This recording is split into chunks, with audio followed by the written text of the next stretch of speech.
This is going to be quick. I think it's important that we talk about this right here. So Joe Biden, he is advocating for Congress to send an additional large sum of money just ongoing to Ukraine. Now, mind you, we've spent almost $4 billion in Ukraine since he took office.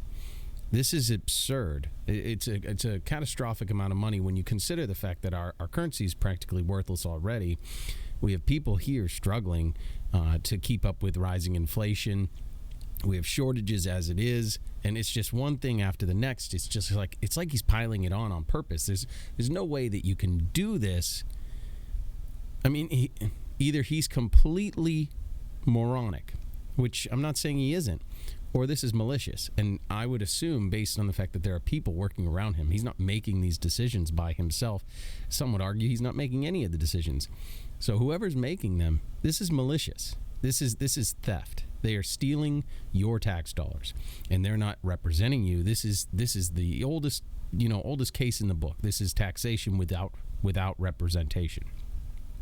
So mind you, in the last 2-3 months, they sent $750 million over to Ukraine in an aid package of weapons and aid, whatever. And then a few weeks later, they sent $800 million. And then another week went by, and they sent another $800 million. And now you have this. So right here, and this is on Twitter, this is Bloomberg Quick Takes. So, this is fair use, Bloomberg, and, YouTube, Facebook, whatever. So don't strike me for a copyright strike. We're going to play it right off of their Twitter, which is public. So go ahead and bear with me. We're going to watch this. However, we've almost exhausted what we call the fancy phrase, the drawdown authority that Congress authorized for Ukraine in a bipartisan spending bill last month. Basically, we're out of money. You hear that, guys? We're out of money.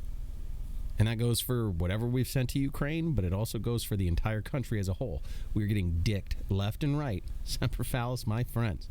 We are out of money. We don't have money. We're so beyond indebted to I don't even know how many countries. We're printing money faster than we can use the money. I mean, we're going to be Venezuela sooner than you think at this rate. And so that's why today, in order to sustain Ukraine as it continues to fight, I'm sending Congress a supplemental budget request. It's going to keep weapons and ammunition flowing without interruption to the brave Ukrainian fighters and continue delivering economic and humanitarian assistance to the Ukrainian people. This so-called supplemental funding addresses the needs of the Ukrainian military during the critical weeks and months ahead. And it begins the transition to longer-term security assistance that's going to help Ukraine deter and continue to defend against Russian aggression. This assistance would provide even more artillery, armored vehicles, anti-armored systems, anti-air capabilities. All right, that's enough. You don't need to hear any more. Just understand they're taking your money. All of it. Indefinitely. And they're sending it to Nazis.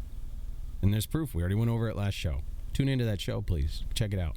We go into detail on the Nazi militias that have now become part of the Ukrainian government. So it's really not a Nazi militia thing. It's just Nazi Ukrainian leadership. And I'm not saying Ukrainians, just Ukrainian leadership in that government. So we're funding Nazis, my friends. We're trying to start another war because when you completely crush an economy the way that they have, what do? You go to war. That's what they're trying to do. And to do it until we get to the point where they can, use enough propaganda to convince you that you need to send your sons and daughters to fight and die for this. Until we get to that point, they have to keep catastrophically damaging our economy. And the best way to do that is to continue devaluing our currency and sending away every bit of tax dollars that we have provided to them. I really hope we get rid of these people. You got to primary him. Biden's never going to get elected. He doesn't even know who he is. I mean, he was running for senator after all. That's what he said last, when he ran, technically when he was running for president. So we got to stop this stuff. That's all I got to say. All right? Semper Fallace. Always dicked.